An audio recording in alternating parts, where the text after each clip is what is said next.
Very good morning friends. आज मैं LLB fourth semester के पहले पेपर के इम्पोर्टेंट टॉपिक पे डिस्कस करना चाहूँगा। ओम्बड्समैन के बारे में बताएंगे।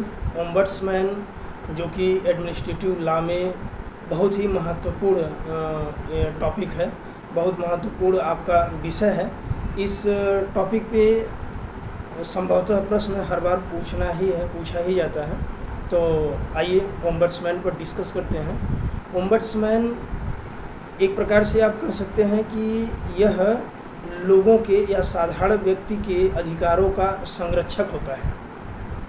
साधारण व्यक्ति के अधिकार का संरक्षक होता है, या आप ये कह सकते हैं कि ओम्बड्समैन प्रशासन का प्रहरी होता है। ओम्बड्समैन की परिभाषा करना कठिन है। ओम्बड्समैन की परिभाषा करना कठिन है, बावजूद उसके भी ये कहा जा सकता है कि ओम्बड्समैन का वर्तमान स्थिति वर्तमान समय में जो आपके शासन प्रशासन की जो मौजूदा हालात है, ऐसे में ओम्बड्समैन का बहुत बड़ी उपयोगिता है। यदि उपयोगिता की दृष्टि से देखा जाए तो ये कहना गलत नहीं होगा कि यह प्रशासन का प्रहरी है। ओम्बड्समैन का प्रमुख कार्य संसद के अभिकर्ता के रूप में कार्य करते हुए नागरिकों को कार्यपालिका द्वारा प्रशासनिक शक्ति के दुरुपयोग से बचाना होता है। ओम्बड्समैन का यह कार्य होता है कि वह किसी भी प्रशासनिक अधिकारी का जो प्रशासनिक अधिकारी होते हैं वो अपने अधिकारों के दुरुपयोग न करें, वो मनमाना पूर्ण ढंग से कोई ऐसा कार्य न करें, किसी नागरिक का हक न छीने या किसी नागरिक के साथ अन्याय न करें। तो इसलिए ओम्बड्समैन बहुत ही उपयोगी संस्था है, बहुत ही एक तरह से उपयोगी विषय है। ओम्बड्समैन को हिंदी में लोकपाल कहा जाता है। लोकपाल और लोकायुक्त दोनों कह सकते हैं। ओम्बड्समैन एक ऐसी संस्था है जो ओम्बड्समैन 3 प्रकार के इसमें प्रधान लक्षण पाए जाते हैं। जैसे पहला हो गया कि वह विधायिका का एक स्वतंत्र और निर्दलीय प्राधिकारी होता है जो प्रशासन का पर्यवेक्षण करता है। वह कार्यपालिका का स्वतंत्र और निर्दलीय प्राधिकारी होता है जो प्रशासन का पर्यवेक्षण करता है। और ओम्बड्समैन का जो दूसरा महत्वपूर्ण कार्य है वह प्रशासकीय अन्याय तथा कुशासन के विरुद्ध जनता की शिकायतें सुनता है तथा उसकी छानबीन करता है। ये ओम्बड्समैन का महत्वपूर्ण और दूसरा कार्य हुआ। और तीसरा जो महत्वपूर्ण कार्य है वो है उसे जांच करने की, आलोचना तथा विधायिका की रिपोर्ट प्रेषित करने का अधिकार होता है। आलोचना, जांच और विधायिका की रिपोर्ट को प्रेषित करने का अधिकार होता है, किंतु प्रशासकीय कृत्यों को उलट नहीं सकता है। जो प्रशासकीय कृत्य हैं उसे उलटने का अधिकार उसे नहीं होता है। इसलिए हम यहाँ ये कह सकते हैं कि जो ओम्बड्समैन है, ये जो आपकी कार्यपालिका है, प्रशासन है, विधायिका है, तो ये होता तो एक विधायिका का ही एजेंट होता है। विधायिका का ही आप कह सकते हैं कि प्राधिकारी होता है, एक अथॉरिटी होती है जो कि कार्यपालिका में जो प्रशासकीय वर्ग है, प्रशासकीय वर्ग में भी कभी कभी मनमाना पूर्ण ढंग से वो कार्य करने लगते हैं, लोगों के अधिकार पर ध्यान नहीं देते हैं।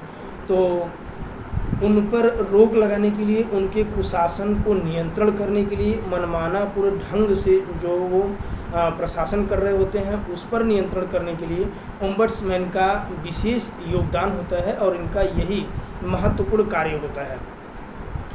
लोकायुक्त के विकास के बारे में बात करते हुए हम आगे बढ़ेंगे। जो नेक्स्ट आप अगर हेडिंग डालना चाहें तो हेडिंग डाल सकते हैं लोकायुक्त या ओम्बड्समैन का विकास। इसका विकास कैसे हुआ?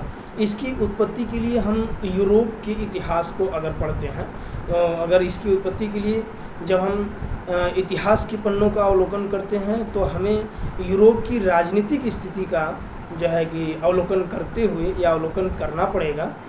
उसको हम जब देखते हैं यूरोप के इतिहास को, तो वहाँ पे ये समझ में आता है, ये जानकारी मिलती है कि जनता निरंकुश शासन से त्रस्त थी। वहाँ की जो शासन थी, निरंकुश शासन, वो निरंकुश शासन ने वहाँ की जनता को त्रस्त कर रखा हुआ था। उस शासन के दुर्गुण परिलक्षित हो रहे थे। निरंकुश शासक जनता को केवल मूक पशु, मतलब वहाँ का जो शासक है, वहाँ का जो राजा है, या वहाँ का जो शासन तंत्र है, शासक तंत्र, वहाँ की जनता को बिल्कुल मूक पशु के समान समझते थे। और कुछ देशों में क्रांति भी हुई, इन्हीं सब समस्याओं को ध्यान में रखते हुए क्रांति भी किया गया। इन क्रांतियों का जो मुख्य उद्देश्य था वो यही था कि प्रशासनिक दुर्गुणों को नष्ट करना, प्रशासनिक दुर्गुणों को समाप्त करना। तो सबसे पहले 1809 ईस्वी में, सबसे पहले 1809 ईस्वी में स्वीडन में जो है ओम्बड्समैन की स्थापना का प्रयत्न किया गया, प्रयास किया गया। यहाँ सबसे पहले सम्राट के विरुद्ध, प्रशासन के विरुद्ध आवाज़ उठाई गई। इसी का अनुसरण 1920 में फिनलैंड में किया गया। 1920 में फिनलैंड में जो प्रयास किया गया उसका भी पॉजिटिव रिजल्ट रहा। उसके बाद आप देखेंगे डेनमार्क में 1955 में डेनमार्क में जो है कि ओम्बड्समैन अर्थात जनता के साथ जो कुशासन या मनमानापूर्ण ढंग से शासन प्रशासन किया जा रहा था उसके विरुद्ध आवाज़ उठाई गई डेनमार्क में 1955। तत्पश्चात 1962 में नॉर्वे में और न्यूजीलैंड में किया गया। इस प्रक्रिया का नाम था ओम्बड्समैन, इस प्रक्रिया का नाम था लोकायुक्त, इस प्रक्रिया का नाम था लोकपाल, जिसका शाब्दिक अर्थ होता है प्रतिनिधि। और प्रोफेसर रावत ने लिखा, उन्होंने कहा कि ओम्बड्समैन या इसके समकक्ष की कोई भी जो शक्ति है, कोई न कोई ऐसी संस्था है जो समस्त विश्व के प्रजातंत्रीय शासन का एक महत्वपूर्ण उपकरण होना चाहिए, या एक उपकरण हो जाएगा जिससे कि उस शासन पर नियंत्रण किया जा सकेगा। और जो आपका अगला पॉइंट होगा इस लोकपाल पे, वो होगा भारत में ओम्बड्समैन या भारत में लोकपाल।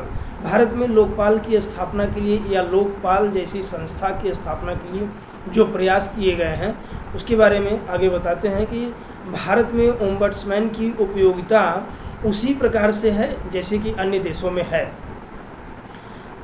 भारत में भी उतनी ही उपयोगिता होगी जो कि अन्य देशों में होगा। भारत में MC शीतलवाड़ जी ने सबसे पहले 1962 में प्रयास किया, ऐसी संस्था की स्थापना के लिए ऐसी संस्था का जिक्र किया। प्रशासनिक सुधार आयोग ने ओम्बड्समैन जैसी ही संस्था लोकपाल एवं लोकायुक्त संस्था के निर्माण की स्थापना की सिफारिश की थी। जो आपका ओम्बड्समैन जैसी संस्था है, इसकी स्थापना के लिए प्रशासनिक सुधार आयोग ने पहली बार सिफारिश की।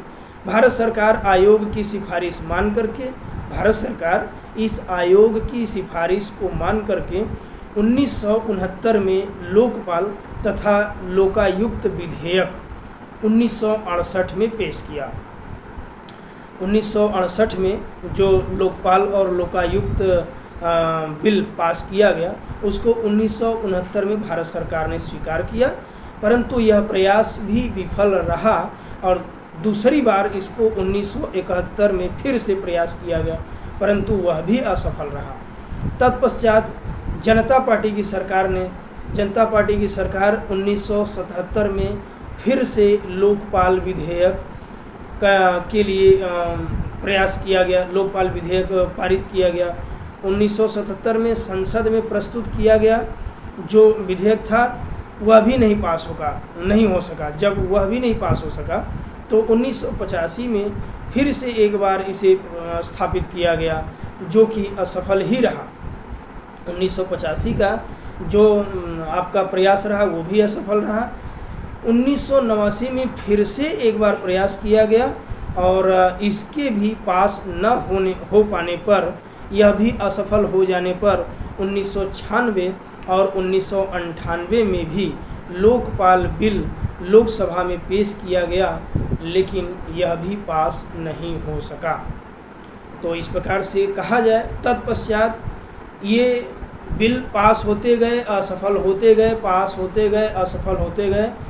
एट लास्ट 2013 में लोकपाल बिल बना, जो अभी पूर्णतः भारत में लागू नहीं हो सका है। ये प्रयास जारी है, सरकारें अपने प्रयास में लगी हुई हैं कि लोकपाल और लोकायुक्त को पूरी तरह से इनेक्टमेंट किया जाए, इनको प्रवर्तन में लाया जाए, जिससे कि जो शासन प्रशासन या कार्यपालिका के जो प्रशासक वर्ग है उसका जो निरंकुशता है, जो मनमाना पूर्ण ढंग से शासन प्रशासन करने का तरीका है, उस पर अंकुश लगाया जा सके। इसी के साथ हम लोकपाल की शक्तियाँ और उनके पावर की बात करते हैं। यदि लोकपाल की संस्था की स्थापना होती है तो उसे निम्न प्रकार की शक्तियाँ दी जानी चाहिए। अगर कोई लोकपाल की संस्था है या लोकपाल है तो उसके पास निम्न शक्तियाँ होनी चाहिए या होती हैं। जैसे लोकपाल किसी भी जनसेवक के विरुद्ध किए गए औचार के अभिकथन में, कोई भी औचार किया जाता है या आप कह सकते हैं कि उनके साथ मनमाना को ढंग से व्यवहार किया जा रहा है या अत्याचार ही बोल सकते हैं कि अत्याचार किया जा रहा है, तो उनके अभिकथन में अंतर्ग्रस्त या उससे उद्भूत संबंधित किसी भी मामले की जांच कर सकता है, उसकी सुनवाई करेगा। दोनों पक्ष की सुनवाई भी की जाएगी। इसमें एक सिद्धांत यह भी होना चाहिए कि ऑडी आल्ट्रम पार्टम, मतलब दोनों पक्ष की सुनवाई की जानी चाहिए, दोनों पक्षकार को उचित सुनवाई का अवसर दिया जाना चाहिए। अगर दोनों पक्षकार को उचित अवसर का सुनवाई नहीं दिया जाता है तो निष्कर्ष पर भी पहुंचना संभव नहीं होगा।